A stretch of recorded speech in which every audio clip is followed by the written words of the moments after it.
हम एक new comic start कर रहे हैं जिसका नाम है अनफॉरगेटेबल लव ऑफ माई, जो हमारे चैनल पे कंटिन्यू कॉमिक चल रही है। इसकी स्टोरी भी थोड़ा सिमिलर सी है बट डिफरेंट। मैंने इसके कुछ चैप्टर्स रीड करे हैं। अच्छी कॉमिक है, मुझे लगता है कि आप लोगों को भी अच्छी लगेगी। अगर आप लोगों को पसंद आएगी तो ठीक है, नहीं तो ड्रॉप कर देंगे। तो अब हम कॉमिक स्टार्ट करते हैं, ठीक है।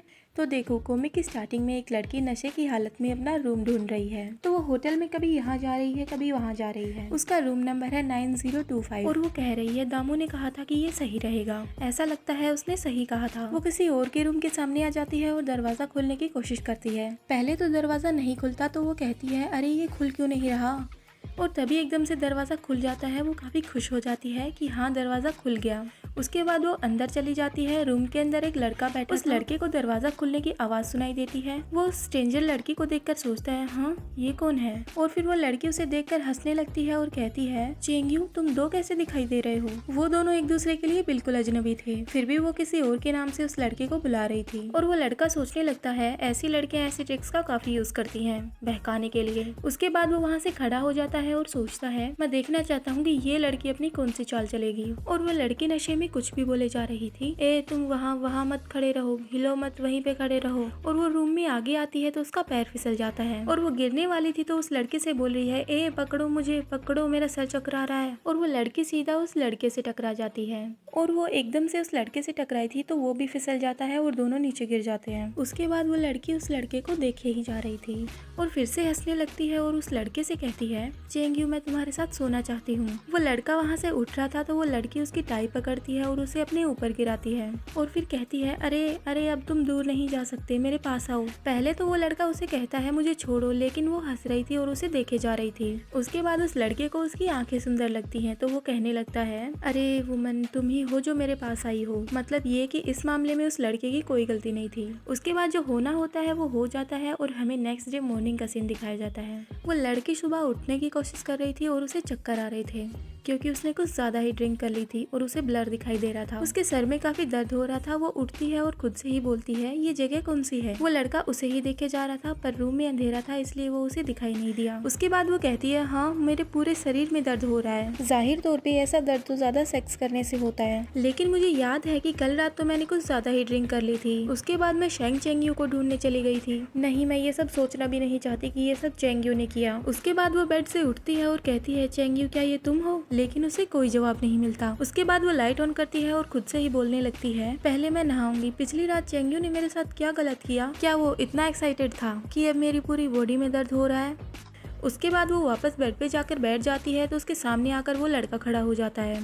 वो पहले तो उसको देखे जा रही थी, उसको समझ में नहीं आ रहा था कि ये कौन है। चुपचाप उसको देखती रहती है और फिर एकदम से डर जाती है और फिर चिल्लाने लगती है और कहती है आप कौन हैं, क्या आप यहीं पर हैं। तो वो लड़का उससे कहता है वो इंसान तुम नहीं मैं हूँ जिससे तुमसे ये क्वेश्चन करना चाहिए कि तुम कौन हो और यहाँ पर क्या कर रही हो। वो एक दूसरे को देखे जा रहे थे लेकिन उस लड़की को कुछ भी समझ में नहीं आता कि ये कह क्या रहा है। और उस लड़के को देखकर वो सोच रही है ये कितना हैंडसम है, इसकी आईब्रो कितनी लंबी है और इसकी पर्पल आंखें। उसके बाद वो सोचती है इसे बस ऐसे ही चुपचाप खड़े रहने की जरूरत है, कई लड़कियां इसके पास खुद ब खुद आ जाएंगी। और फिर वो लड़की खुद ही खुद को थप्पड़ मारने लगती है और सोच रही है ये मैं क्या सोच रही हूँ, क्या इस सब के बारे में सोचने का ये सही टाइम है। उसके बाद वो खुद को देखती है और कंबल से खुद को ढक लेती है और कहती है अरे यहाँ मत देखो। तो वो लड़का उससे कहता है तुम्हें खुद को छुपाने की जरूरत नहीं है, और फिर उसके पास आता है और उससे कहता है मुझे तुम जैसे लोगों को देखकर अपनी आंखें गंदी करने का शौक नहीं है। तो वो लड़की कहती है मैंने तुम्हें कुछ भी नहीं देखने दिया, ठीक है। उसके बाद वो लड़का वहाँ से जाने लगता है और कहता है उसके बाद वो लड़की खुद ही सोच रही है वैसे मेरा फिगर तो काफी अच्छा है। और तभी उसके दिमाग में आता है क्या,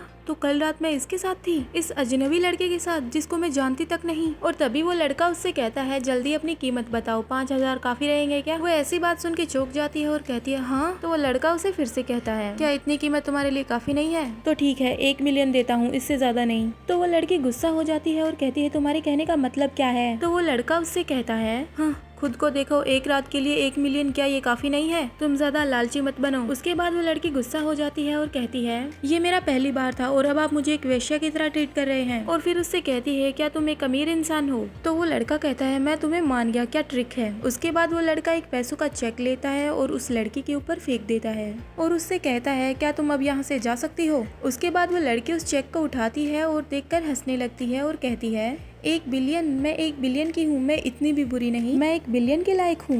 उसके बाद वो लड़का उसे देखता है और जाने लगता है और कहता है अब तुम यहाँ से जाओ, तुम्हारा यहाँ पर कोई भी काम नहीं है। और उसके बाद वो लड़की उस चेक को फाड़ देती है। वो लड़का पीछे मुड़ के देखता है तो उसे भी हैरानी होती है। उस लड़के ने उस चेक के टुकड़े टुकड़े कर दिए थे। उसके बाद वो लड़की उस लड़के को देखकर हंस रही थी। उसके बाद वो अपने कपड़े पहनती है और वहाँ से जाने लगती है और वो लड़का उसे टुकुर टुकुर देख रहा था एक आंख से। वो वहाँ से जाने से पहले अपना पर्स उठाती है और उससे कुछ पैसे निकालती है और उस लड़के को पैसे देती है और कहती है वापस देने की कोई ज़रूरत नहीं है। और फिर उससे कहती है कल रात आपने जो भी किया मैं उससे काफ़ी सेटिस्फाइड हूँ। और फिर वहाँ से जाने लगती है और उस लड़के से कहती है बाय। इन दोनों कैरेक्टर्स के नाम आपको नेक्स्ट एपिसोड में पता चलेंगे। वो लड़की वहाँ से चली जाती है और पीछे से वो लड़का मुस्कुराता है और कहता है काफ़ी इंटरेस्टिंग है। उसके बाद वो लड़की बाहर आकर देखती है कि उसका रूम नंबर 9022 था और वो चली गई थी 9025 में। तो वो सोचती है हे भगवान, मैं कल रात गलत कमरे में चली गई थी। उसके बाद वो वहाँ से जा रही है और सोच रही है शराब पीना सच में गलत बात होती है। कौन कहता है कि शराब पीने से दुख दूर हो जाते हैं, ये सब बकवास है। उसके बाद हमें दिखाते हैं कि उसके पास किसी का कॉल आया था। वो देखती है तो वो चेंग यू का कॉल था। वो कॉल उठा नहीं रही थी, बस उस फोन को देखे ही जा रही थी। थोड़ी देर बाद वो कॉल उठाती है तो सामने से चेंग यू उससे कहता है क्या हम सब कुछ शुरुआत से शुरू कर सकते हैं। और फिर चेंग यू उससे कहता है फेफे तुम पूरी रात कहाँ थी, मैं पूरी रात से तुम्हें ढूंढ रहा हूँ। मतलब हमारी कॉमिक की मेन लीड एक्ट्रेस का नाम फेफे है। और फिर चेंग यू फेफे से ये भी कहता है क्या तुम्हें मुझ पर भरोसा नहीं है, मैं मू रोंगशू से शादी नहीं करूंगा। ये रिश्ता मेरे मोम डैड ने तय किया था, इसमें मेरी कोई मर्जी नहीं है। मतलब ये चेंग यू फेफे का बॉयफ्रेंड है। उसके बाद फेफे कुछ नहीं बोलती तो चेंग यू उससे कहता है फेफे क्या तुम सुन रही हो। तो फेफे उससे कहती है हाँ मैं जानती हूँ। उसके बाद फेफे सोचने लगती है मैं उसे छोड़ना नहीं चाहती।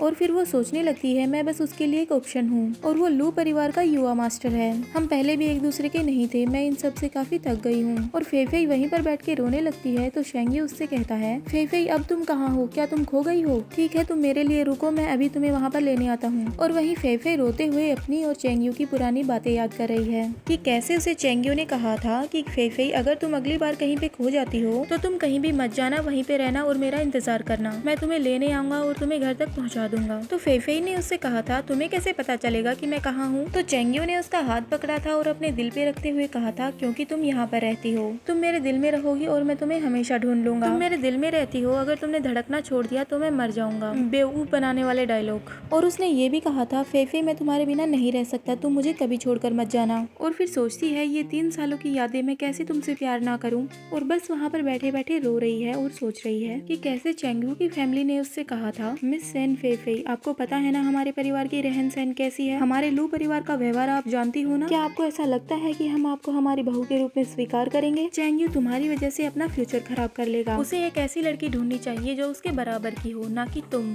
तो तुम ये सपना छोड़ दो। और चेंगू की फैमिली ने उससे ये भी कहा था कि तुम सच में अगर उससे प्यार करती हो तो अच्छा होगा कि तुम उसे छोड़ दो। उसके बाद फेफी चेंगू से कहती है चेंगू इस बारे में हम लोग बाद में बात करते हैं, मैं ठीक हूँ, अच्छा होगा कि तुम मुझे ढूंढने ना आओ। चेंगू बोलता ही रह जाता है और फेफे कॉल कट कर देती है। और फिर सोच रही है कल मैं चेंगू की माँ से बात करने के बाद मैं बहुत रोई और जल्दी से ड्रिंक करने आ गई। और फिर वो वहीं पे होटल के सामने बैठकर रोने लगती है जोर जोर से सिसक के और खुद से ही बोल रही है मैंने वो पहली बार ड्रिंक करी थी, मैंने सोचा था ड्रिंक करने से मेरा दुख कम होगा, लेकिन देखा जाए तो ऐसा कुछ भी नहीं हुआ। अब मैं सच में पहले जैसी नहीं हो सकती जैसी मैं थी। और फिर वहीं पे रोड पर बैठ के होटल के सामने जोर जोर से रोने लगती है। आते जाते लोग भी उसे देख रहे थे। और वहीं होटल में ऊपर रूम से जिस लड़के के साथ वो रात में थी वो भी उसे देख रहा था रोते हुए। और उस लड़के को उसे रोते हुए देखकर गुस्सा आ रहा था। और तभी उस लड़के को पीछे से आवाज सुनाई देती है कि कोई पीछे से दरवाजा नॉक कर रहा है। वो एक नौकर था और उस लड़के के पास आकर उससे कहता है यंग मास्टर ये मिस की डिटेल्स है जो आपने मंगवाई थी। तो उसका यंग मास्टर उससे कहता है इसे पढ़ो। तो वो नौकर सोच रहा है क्या मैंने कुछ गलत कर दिया, यंग मास्टर इतना गुस्से में क्यों है। उसके बाद वो फिर से कहता है यंग मास्टर उनका नाम सेन फेफे है, उनकी उम्र 22 साल है, ये अनाथ है, इनके माता पिता की कार एक्सीडेंट में डेथ हो गई, इन्हें थोड़ा बहुत डांस के बारे में भी जानकारी है, इन्हें स्कूल में काफी अच्छे ग्रेड्स मिले हैं, ये म्यूजिक में अच्छी हैं और अब ये लू कंपनी में काम करती हैं। लू कंपनी का यंग मास्टर उनका बॉयफ्रेंड है। लू चैन लू परिवार का यंग मास्टर है और वो 25 साल का है।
मिस सेन, आप मुझे शाओमी बुला सकती हैं। तो फेफे उससे कहती है शाओमी शाओमी शाओमी, क्या तुम मुझे कुछ खाने के लिए दे सकती हो, मुझे काफी भूख लगी है। और वो मेड फेफे को देखकर सोच रही है ये काफी सुंदर है, और फेफे को देखे ही जा रही है और सोच रही है यहाँ तक कि अभी अभी उठी है, इसने अपना मुंह भी नहीं धोया, इसके बाल भी गंदे हैं, फिर भी ये कितनी खूबसूरत लग रही है। इसकी बॉडी और फिगर एकदम परफेक्ट है, बिल्कुल एक एंजल की तरह लग रही है, जैसे कि कोई एंजल एक इंसानी दुनिया में आ गई हो। इसमें कोई आश्चर्य की बात नहीं है कि यंग मास्टर इस लेडी को यहाँ पर लेकर आए हैं। शाओमी बस फेफी को लगातार घूरे ही जा रही थी, तो फेफी कहती है शाओमी क्या हुआ। उसके बाद शाओमी होश में आती है और कहती है मिस शेन, खाना पहले से ही तैयार है, आप इस तरफ आइए। उम्मीद है आप लोगों को ये पसंद आया होगा, और अगर नहीं आया है तो इसको ड्रॉप कर देंगे। तो बाय बाय।